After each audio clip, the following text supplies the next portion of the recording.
The Believers. Coventry, Connecticut, 1936. "This is it," Nick Deene said with enthusiasm, after he had stared down at the old Carraday house for a couple of minutes. "This is what I had in mind, right down to the last rusty hinge and creaking floorboard." Danny Lomax heaved a sigh of relief. "Well, praise be," he said. "We've wasted almost a week finding a joint that suited you just right, and that doesn't leave us much time to start beating the drum. Although, I'll admit," Danny squinted down at the brooding old pile of stone and lumber that still retained some traces of a one-time dignity. "I'll admit you've really turned up a honey. If that isn't a haunted house, it'll do until one comes along." Nick Deene stood for a moment longer, appraising the Carraday mansion, on whose arched entrance the carved figure 1784 still defied the corroding elements. The building was a long L-shaped colonial-type house with stone foundations and hand-sawed clapboard upper structures. It had been painted some dark color once, but the color had gone with the years, leaving the structure a scabrous mottled hue that had, to the eye of one who stared at it too long, an unpleasant appearance of slow, sinuous movement. The building was two-storied, with attics, and seemed to contain a number of rooms. Woods, once cut back, had crept up almost to the walls, and though it was only second-growth stuff, pine and cedar, they gave the place a cramped, crowded feeling. A weed-grown dirt carriage drive connecting with a half-impassable county road, and the tumbled ruins of a couple of outbuildings finished off the scene. "It has everything, Danny," Nick Deene went on with animation. "Absolutely everything but a ghost." "Oh, which is fine with me," asserted the technical assistant allotted him by his radio hour sponsors. So Pure Soaps presents Dare Danger with Deene.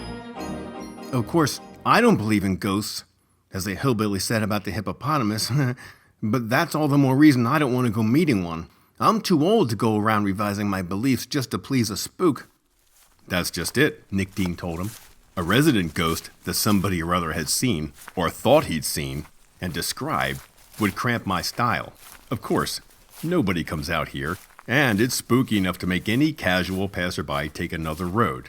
But there's no definite legend attached to this house, and what I've been looking for, that plus a proper background. And this has the proper background. So listen, 3 generations of Carradays died here. Of malaria, probably. Look at that swamp back there. The last Carraday ran away to sea and I think died in Java. The place has been empty for 15 years now, except for a tramp that was found in it dead of pneumonia. Nobody's going to buy it, not way out here in a swampy section of the woods. And for a couple $1,000s, the estate agent will be glad enough to let us have the key, do anything we want to it, including furnishing it with a nice, brand new ghost, which is what I'm gonna do." "Oh, Nicholas Deene, hand-tailored spooks, ghost maker to the nobility," Danny Lomax grunted. "You know, I used to read your books and believe them. That chapter where you told about the doomed dancing girl in the old temple at Angkor Wat and how you saved her just before the priest came for her, that gave me a big kick once. I was a sap enough to think it really happened, though." "Well, there is a temple at Angkor Wat," Nick Deene grinned. "And dancing girls, too. For all I know, one of them might have been a virgin. So if you enjoyed the story, why complain? I mean, you believed it when you read it, didn't you?" "Yeah," Danny Lomax agreed, stamping out a cigarette. "Yeah, I believed it." "Then you got your money's worth," the tall bronzed man asserted, with sun-lamp treatments every evening, carefully timed by his valet Walters, kept his bronze tan in good repair. "And 1 million people still believe that story. Just as 5 million people are going to believe in the Carraday curse." Okay, the small, wiry man assented. "I'm not here to argue, let's scram. Even if the Carraday curse is strictly a Nick Deene fake, I don't like this dump. If I had a bunch of baby ghosts I wanted to raise to be nice big ones, I'd bring them here and plant them. The atmosphere is unhealthy here." Nick Deene grinned again. He brushed back the jet-black hair that lay so smoothly against his skull and started back toward the road from the little knoll they'd climbed to get a view of the house. Danny Lomax followed, making plans out loud. "Okay, we can have him run a rebroadcast unit on a truck up to the road here," he decided.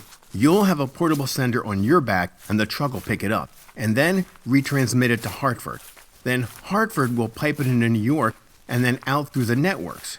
We'll give the equipment a thorough check so there's not much chance of anything going wrong. I mean, your ratings have been falling off lately, but this will put you on top again. Most of your listeners have already read the stuff you've been dramatizing on the air, you know. I mean, this one, a direct broadcast from a haunted house at night on Friday the 13th, this'll pull them in. You're a fake, Deene, but you've got some good ideas, and this is one of the better ones, if... If what? Nick Deene demanded as they reached the road and prepared to clamber into the gleaming car that had gotten them there. If you can pull it off. Danny Lomax took the right-hand seat and slammed the door. A lot of newspaper guys don't like you too well, and if there's any stink to this thing, they'll horse laugh you to death. There has to be a ghost, and your audience has to believe in it. Don't make any mistake about that. Oh, there'll be a ghost, Nick Deene shrugged, putting the car into motion, and they'll believe it. I'll be right in the room with them. I'm working on the script now. I'm going to ask them to turn out the light when they listen, and imagine that they're with me, waiting in the dark for the thing that for 100 years has been the curse of the Caradays to appear. I'll be armed with only a flashlight, a Bible, and a contract, Danny interrupted. Sorry, but I've lost all my illusions since meeting you. And a crucifix, Deene continued, a little nettled by now. They'll hear boards creaking and a death watch beetle ticking in the wall, and plenty of other details. I'll just make them up as I go along. Because spontaneity always gives the most convincing effect, I found. And they'll be convinced. I mean, aren't they always?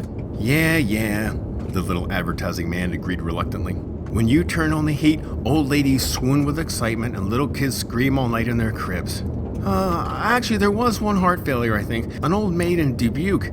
After last month's show, the one in which you were fighting an octopus 40 feet beneath the surface down in the Malay purling waters, I think? Oh, there'll be a half a dozen this time, Nick Deene prophesied complacently. When I start into the Caraday house to meet the thing with a face like an oyster. A face like an oyster? Danny Lomax repeated.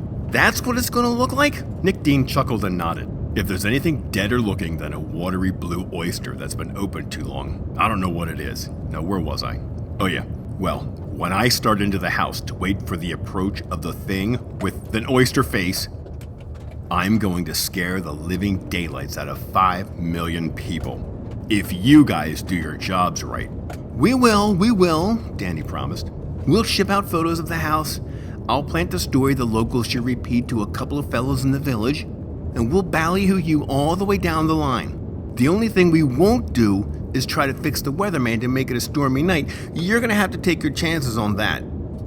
Well, it's generally foggy down here in the swamps at night, Deene replied quite seriously, and fog is as good as a storm anytime. Yeah, Danny Lomax agreed, twisting around to look at the house in the hollow below.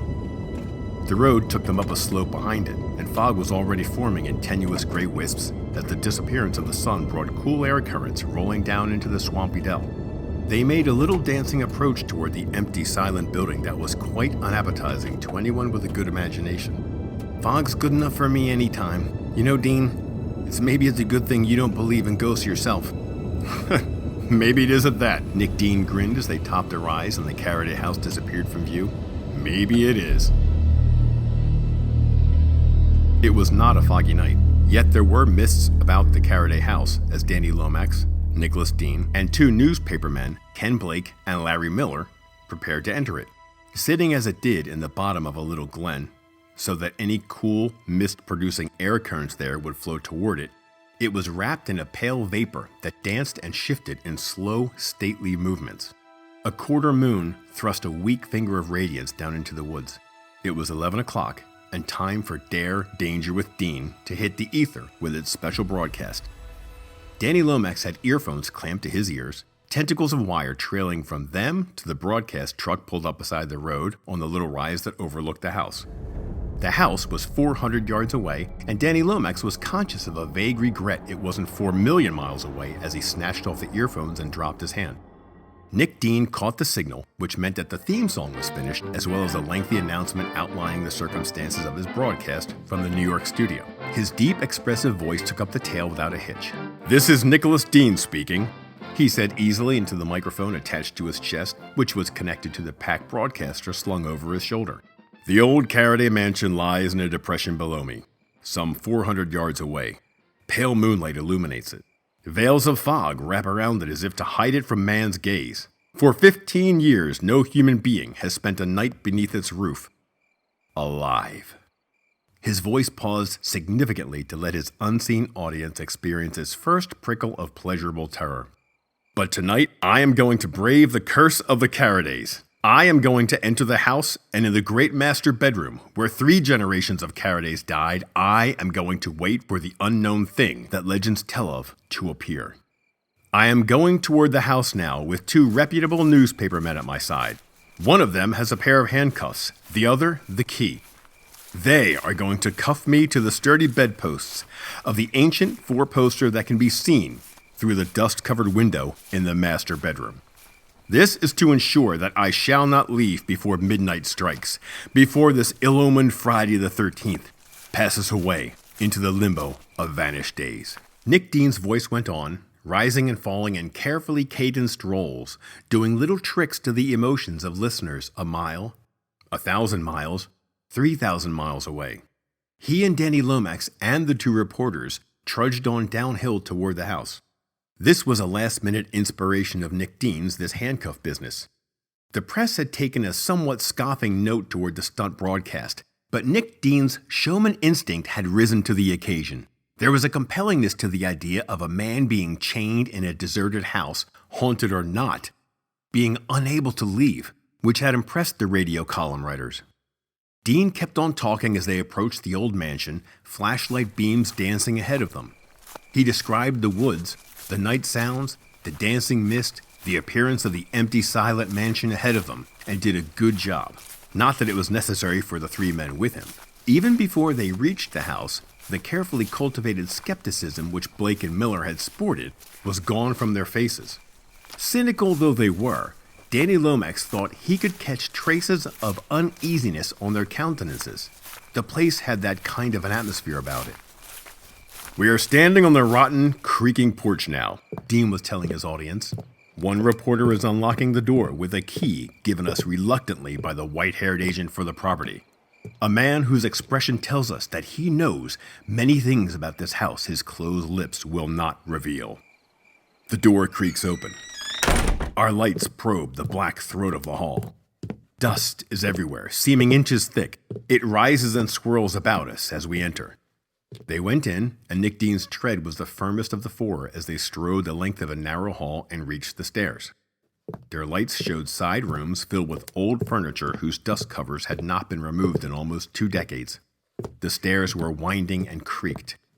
The air was as musty as it always is in houses long closed. They reached the upstairs, and a finger of moonlight intruded through an end window. Their flashlights reflected off a dusty mirror, and Larry Miller jumped uneasily. Nick Deene chuckled into the microphone, and a million listeners nodded in quick approval of his courage.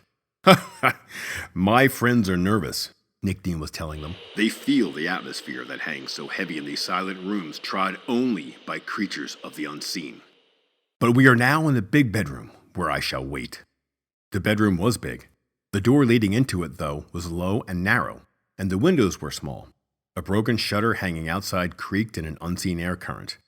There were 2 old chairs, a bureau, a cedar chest, and the 4-poster bedstead. A coverlet, gray with dust, lay over the mattress. Nick Deene grimaced as he saw it, but his voice did not falter. Danny Lomax snatched the coverlet off the bed and shook it. Dust filled the air, and he coughed as he put the coverlet back in place. He slid a chair up beside the bed, and Nick Deene, without disturbing the broadcast, slid off his pack transmitter and placed it on the chair. He lay down on the bed, and Larry Miller, with a pair of handcuffs from his pocket, linked one ankle to the left bedpost. Danny Lomax adjusted the mic so that Nick Deene could speak into it without having to hold it, and Deene waved his hand in a signal of preparedness. "My friends are preparing to depart," he told his audience, and his words leaped from the room to the waiting truck, from there to Hartford, 20 miles away, and thence to New York, then to the world, or whatever part of it might be listening. "In a moment, I shall be alone. I have a flashlight, but to conserve the batteries, I am going to turn it out. May I make a suggestion? Why don't you, who are listening with me, turn out your lights too, and we will wait together in darkness for the approach of the creature known as the Curse of the Caradays. A creature which I hope, before the next hour is over, to describe to you. What it looks like, or what it is, I do not know. The one man who could tell, the agent for the property, faithful to his trust, though the last Caraday died long since far off Java, will not speak. Yet, if the fortunes are favorable, we, you and I, may see it tonight. Clever, Danny Lomax thought, his trick of identifying the audience with himself, making them feel as if they were on the spot too, one of the big secrets of his success. Now, Nick Deene was saying, I take leave of my companions. Then Danny and the two reporters were leaving. Nick Deene kicked his leg and the chain of the handcuff rattled, and Larry Miller jumped. Nick waved a sardonic hand after them.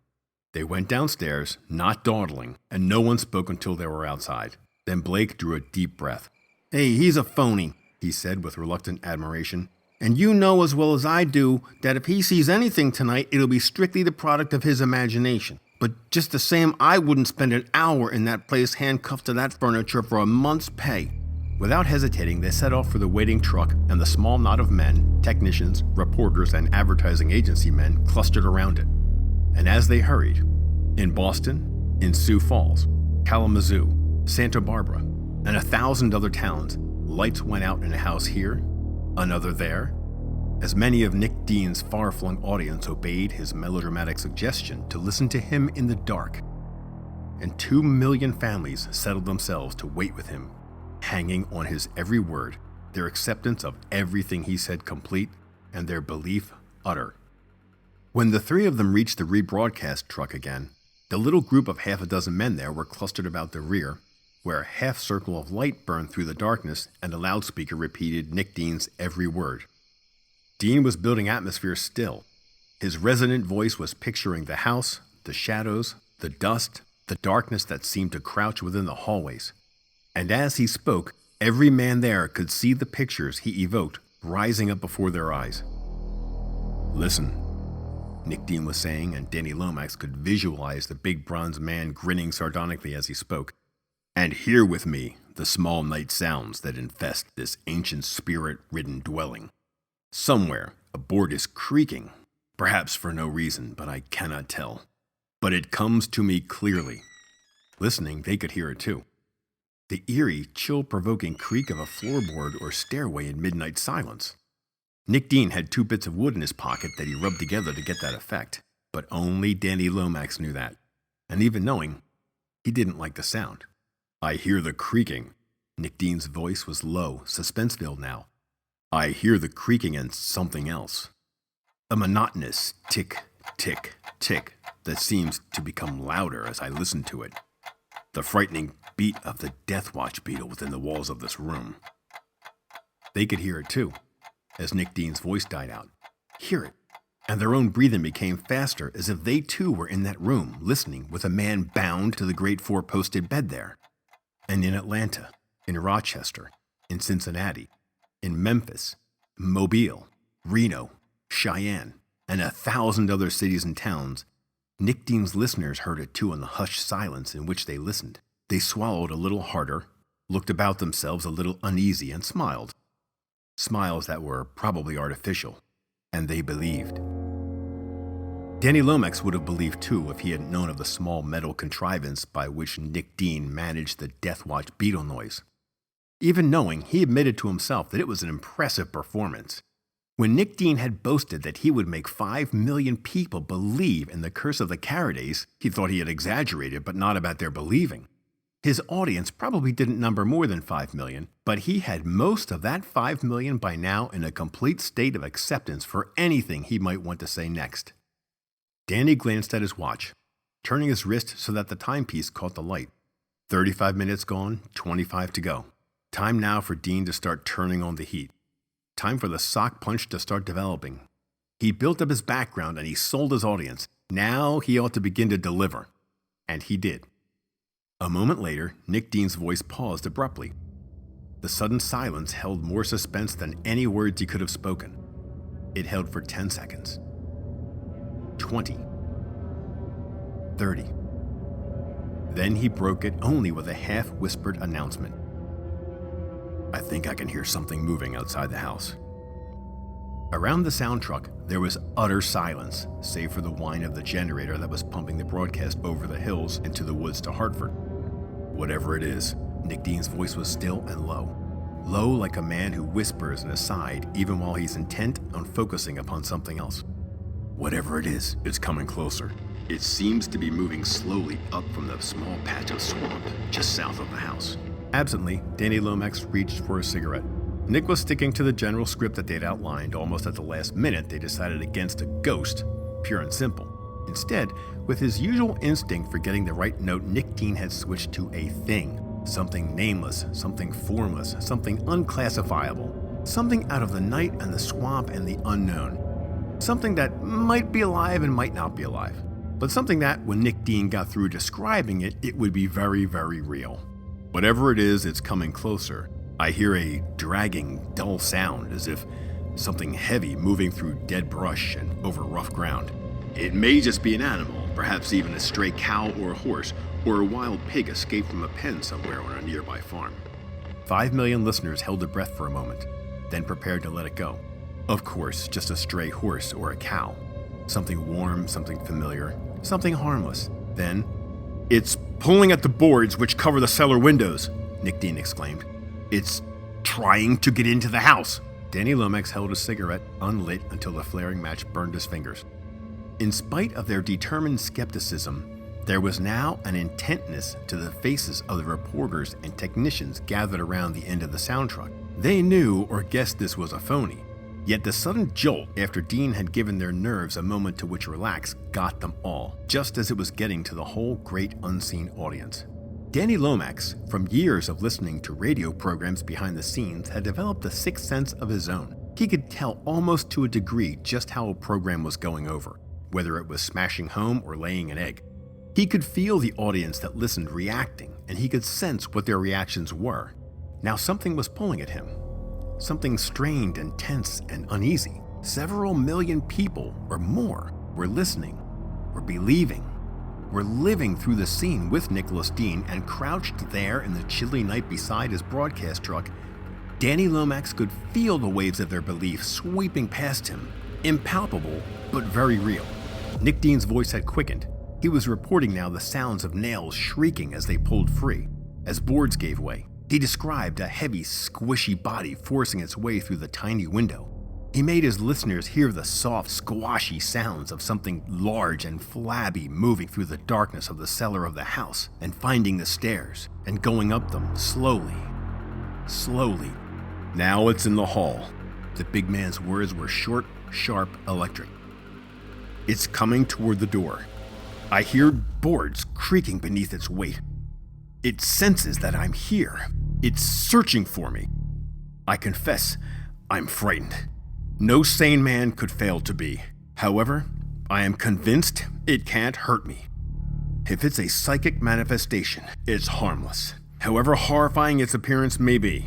So I am keeping a firm grip on my nerves. Only if they betray me can I be endangered, and they will not betray me. Whatever it is, it's just outside the doorway now. I can sense it looking in at me. The room is in darkness. The moon has set. I have my flashlight though, and I'm going to turn it on full on the thing in the doorway. I can smell a damp, musty odor of swamps and wet places. It is very strong, almost overpowering, but now I'm going to turn on the light." Nick Deane's voice ceased. Danny Lomax's wristwatch ticked loudly as an alarm clock. The seconds passed. 10, 20, 30, 40. Someone's breath was rasping like that of a choking sleeper. Then, "It's going." Nick Deane's voice was a whisper.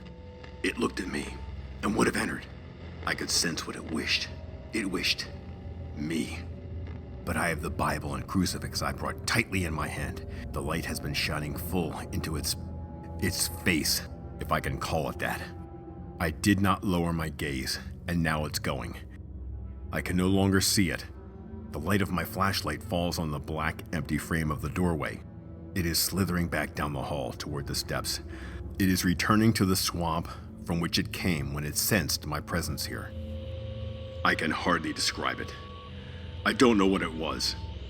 It stood as high as a man, yet its legs were only stumps of grayness without any feet of any kind. Its body was long and bulbous like a misshapen turnip. Its flesh grayish and uneven. It shone a little, as if covered with slime, and I saw droplets of water on it catch the light of my flashlight. It had a head, a great round head that was as hairless as the rest of it, and a face. I cannot make you see it as I saw it. Staring into it, I could only think of an oyster, a monstrous, wet, blue-gray oyster with two darker spots that must have been eyes. It had arms, at least two masses of matter attached to either side of its body that reached out toward me. And there were no hands on the ends of them, just strings and tentacles of corruption. That was all I could see. Then it turned, and now it's gone. It has reached the bottom steps, going down with a shuffling, bumping noise.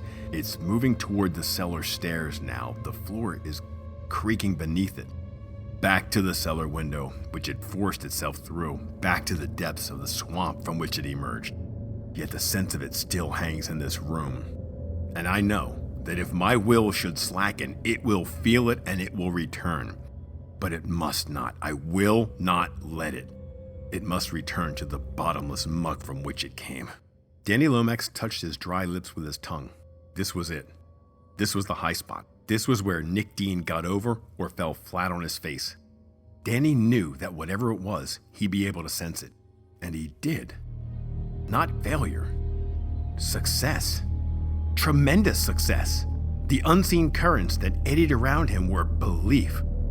Full-on belief of millions of people wrapped up in a skein spun of Nick Deane's words.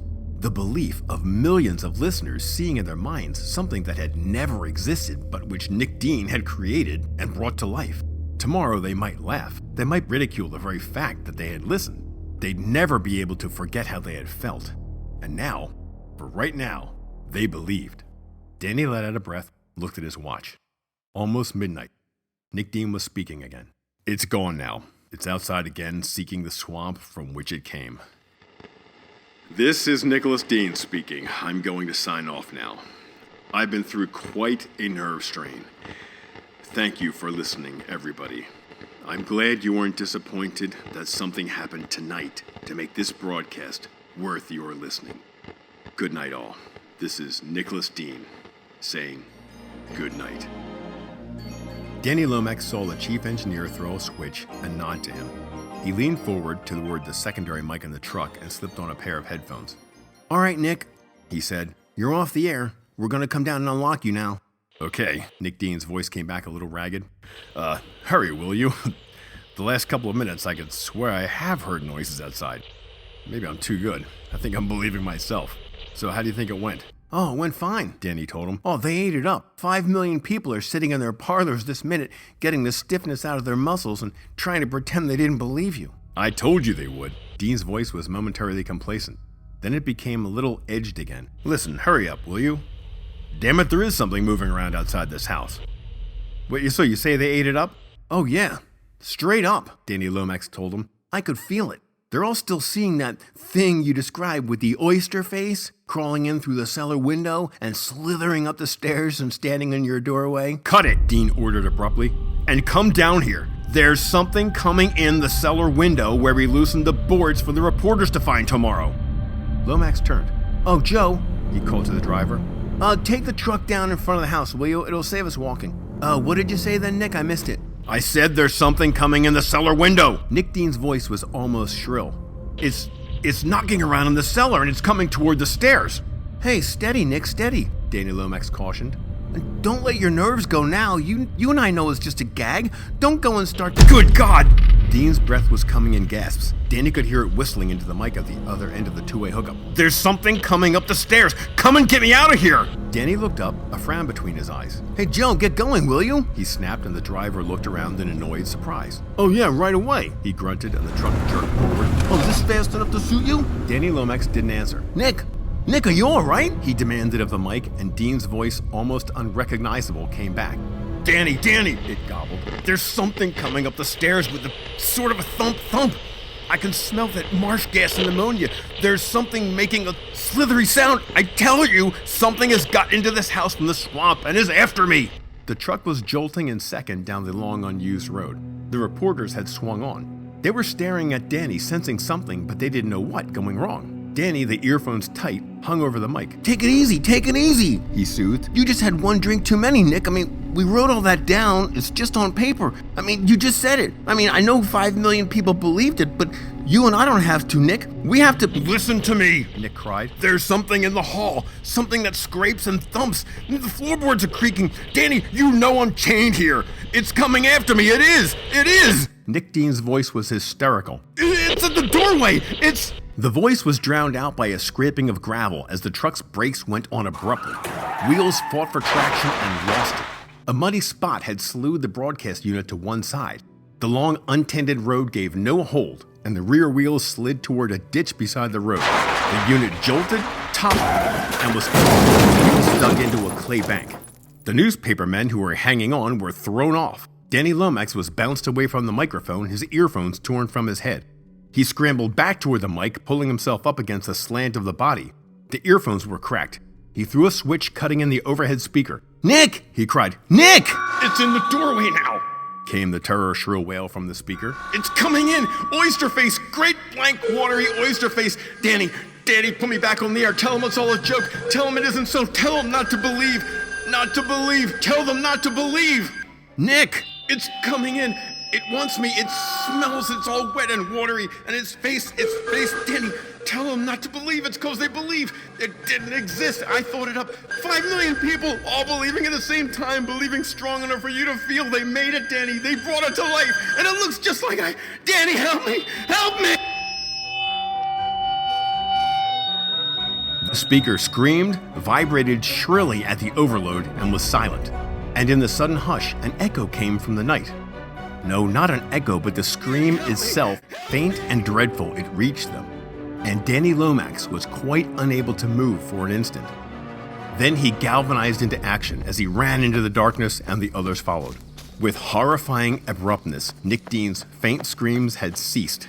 He could see the Carraday house ahead, dark, silent, and tomb-like. It was 300 yards away, and the curve of the road hid it momentarily. The 300 yards took almost a minute to make. Then Danny, gasping, turned into the old carriage drive. Nick Deane's words still screamed in his mind. They've made it, Danny. They've brought it to life. 5 million people all believing at the same time. Could it? His mind wouldn't ask himself the question or answer it, but he had felt the currents of belief. In 1 million homes or more, 5 million people had sat and listened and believed. And in the concentrated power of their believing, had they stirred some spark of force into life? Had they gelled into the actual form of their belief, a creature that... Feet pounded behind him. Someone had a flashlight. The beam of it, thrown out ahead, stabbed the night. It played over the house and for a moment darted into the darkness beyond and to one side. And Danny Lomax caught a glimpse of movement. A vague, gray-white glimmer of motion. A half-seen shape that moved with speed and determination through the dense vegetation toward the 4-acre swamp south of the house. And for an instant, it shone faintly as if covered with slime and wetness. If there was any sound of movement, Danny didn't hear it because the scuffle of running feet and the hoarse breathing of running men behind him had drowned it out. But as he listened intently, he thought he heard a single scream, muffled and cut abruptly short, as though a man had tried to cry out, with his mouth almost covered by something wet and soft and pulpy. Danny Lomax pulled up and stood quite still as the newspaper men and technicians came up with him and ran past. He scarcely heard them. He was scarcely aware of them or anything, for his whole body was cold, and something was squeezing his insides with a giant hand, and he knew that in a moment he was going to be deathly sick. And he knew already that the bedroom upstairs was going to be empty, and that the searchers would find only a handcuff hanging from the footboard of the bed with its chain twisted in two, some marks in the dust, and a few drops of slimy water to tell where Nick Deene had gone.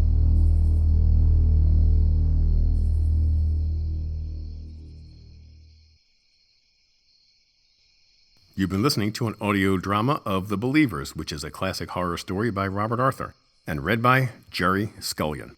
If you like these stories and you want me to keep on making more, hit subscribe, and we'll see you next time.